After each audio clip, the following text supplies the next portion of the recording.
The Massdrop Vast is a 35-inch ultra-wide gaming monitor with a beautiful VA panel, 100Hz refresh rate, free sync, and at $549.99, it is one of the most affordable gaming ultra-wide monitors on the market. The monitor boasts a sturdy metal build and 1800R curvature for great viewing angles, and it's also VESA mountable to fit into almost any setup. Check out the link in the description for more information, and thanks to Massdrop for sponsoring this video. Hey y'all, Moses here. Today I wanted to cover this most recent bit of news released yesterday from the PUBG development team regarding the road to launch and the patch notes for this week that is now live as of today. It is October 17th. So before we get started, I just wanted to let you guys know there's going to be a lot of opinions, okay? A lot of feelings happening today. Now, it's not going to be the same type of pontificating that you're used to. It's going to be a different kind of pontificating that maybe you're not used to. And I'm certainly not used to because I have not been in this position yet as a PUBG content creator.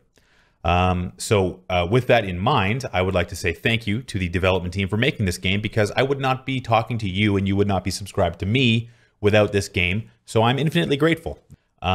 So let's just kind of jump right in.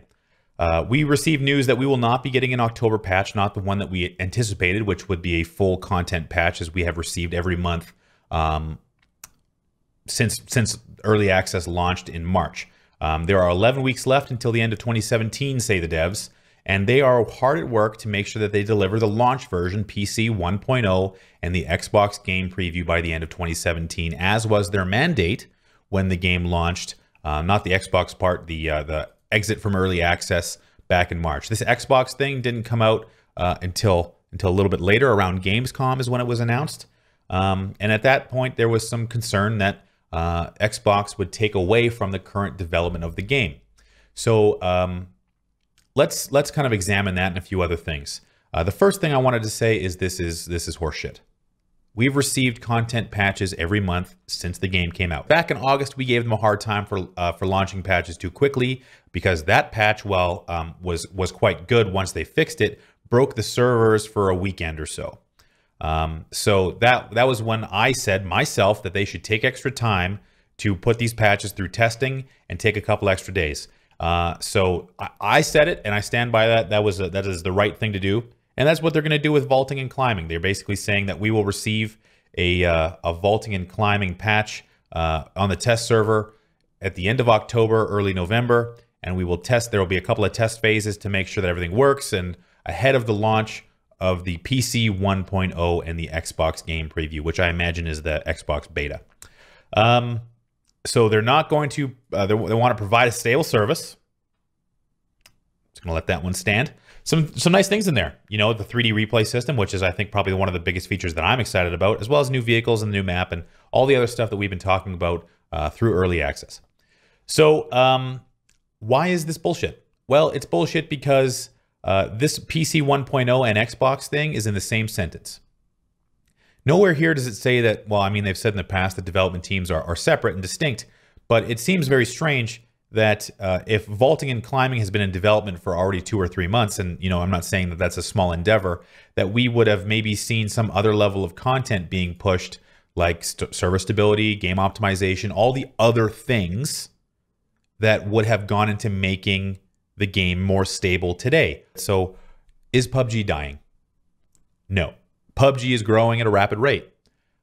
Is the idea or the concept that was presented to us when the game launched by Brendan Green dying? Yes.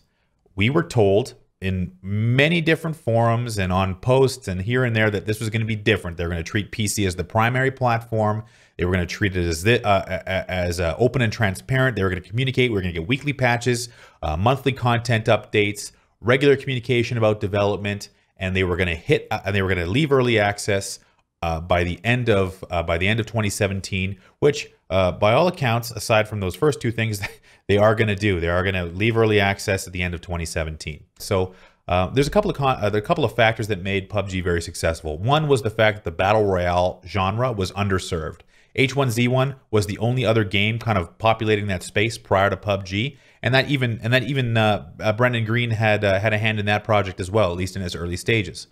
Before that, Battle Royale was a mod for Arma 3, which was popularized by Brendan Green. So essentially, Playerunknown, Brendan, as I'm going to have to refer to him now, has basically proliferated this game mode and made it popular essentially on his own, just through not sheer force of will, well, sheer force of will, really, yeah.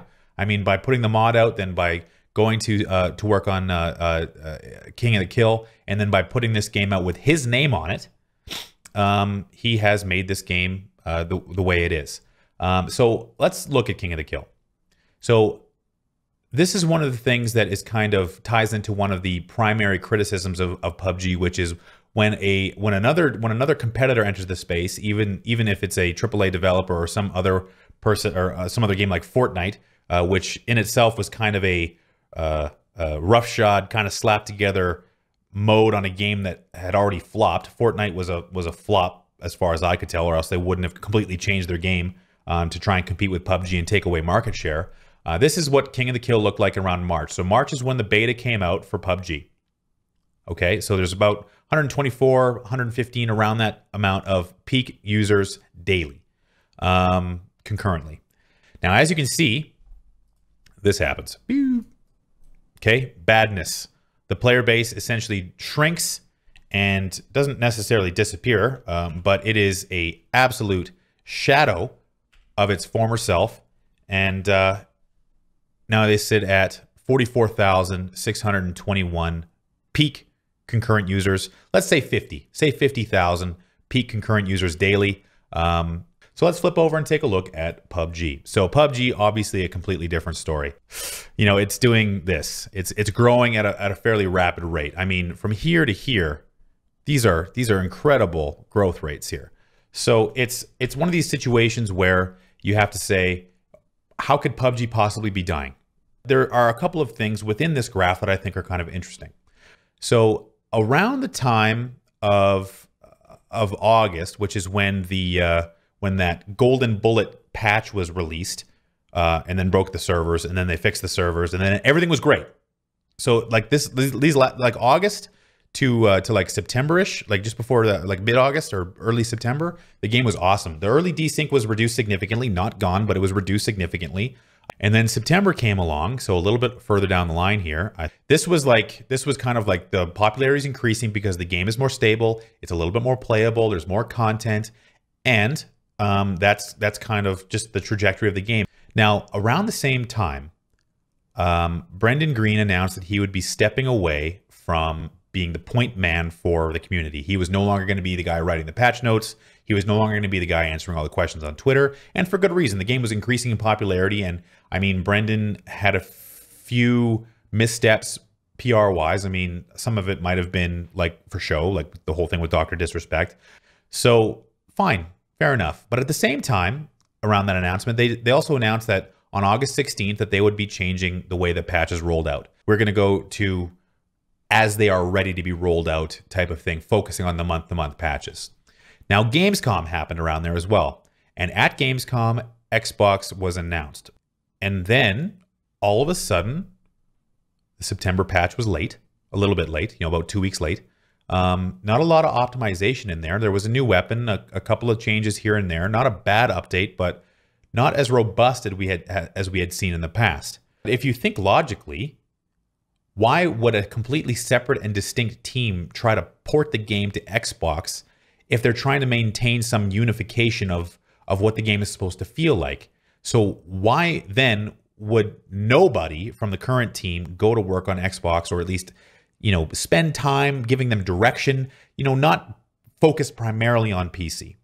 And you can kind of see that as we get kind of these little dinky updates with 3 or 4 lines. And even then there is server issues. And why wouldn't there be? These are, the game is not designed at a basic level, even when it came out, to deal with the load that was being put on it. And it took 3 months or 4 months to get it to a point where it was playable at a player base that was a fraction, 500% less almost of a size than it is now. So not only is their cost for servers going up, the actual physical servers from Amazon going up, but the actual net code, the actual engineering side of it is just struggling. The matchmaking, the in-game stuff, all of it is struggling. but optimization and the rest of the wants from a game development standpoint have essentially been put on hold. And on top of this drastic increase of players, there's something else that I would like to point out to you as well, and that's the share of who's actually playing this game. Now, this chart shouldn't be unfamiliar. I know it was cycled around on Reddit and some other places recently, but to give you a brief overview, the yellow line you see here, just because it's kind of hard to tell, this yellow line right here, this is the US player base, okay? So it started at about a 35% share when the game launched, which makes sense. It was very popular in the US, and China, I don't think, even had access to Steam around here. But this blue line here, that's China, okay? So now you can see this intersect here around the same time as the game began to really take off, okay? So China is now responsible for 42% of the overall player base, and the US is responsible for less than 12%. Canada included, it's about 15%. So let's say North America is below 20% of the overall player base. China is the dominant force in the game right now as far as overall players. Now, the US player base has been on a significant decline. Significant in the sense that it has dropped more than 20%. The amount of hackers that are in the game has also increased drastically. BattlEye themselves have said that they're banning 322,000 cheaters. That was on October 12th, though, just under a week ago, and that they're banning 6,000 to 13,000 individuals a day, with nearly 20,000 in the last 24 hours alone. So that number is also increasing, and the vast majority is from China. So what goes into killing a game? More hackers, server instability, bad communication from the developers, and a shrinking player base in a major market. So a sale is a sale in the eyes of Bluehole. So really, maybe everything's hunky-dory on their end, but at least for us, the people that are playing on this continent is shrinking and continues to shrink. This is trending downwards. So is the US player base dying? Kind of. Is the overall game dying? No. Again, looking back at what was stated to be the purpose of this game was to be different, to bring a different approach, to be transparent, be open, and to make something that everyone could enjoy that would not stay in early access forever. That concept, as far as I can tell, is dead or dying. I don't know what 1.0 is going to bring. Maybe it's maybe I'll look like a complete idiot. Maybe 1.0 vaulting and climbing will be perfect. The 3D replay system will be awesome. Optimization will be huge. Maybe that's the golden bullet. Maybe we haven't seen that yet. But for today, it feels like we're going the direction of this yellow line. The reality is that I can't defend this kind of stuff anymore. And I am a huge proponent of this game and the idea that was presented to me. And I've kind of been holding on to that, and maybe I've held on to for too long. I don't think that this is something that you can call complete. You can't just call a 1.0 release early access out of here. All I can see is corporate influence here, where they say, let's get it out of early access so we can raise the price to a regular PC price like $80 Canadian or $59.99 US. Get it onto Xbox so we can get revenue there. And that's all that seems to be important these days to game companies, which is maximizing your revenue, getting those paid DLC. I don't think PUBG will get paid DLC, but like having the cosmetic system kind of come out of early access, because that was a very documented point that there would be no more until early access is complete. So they want to get the hell out of early access so they can start making more money. And that might come at the cost of us having a stable game for the next 11 weeks. That's it for today. Check me out on Twitter at wtfmoses, on Twitch at wtfmoses, and I'll see you guys out there.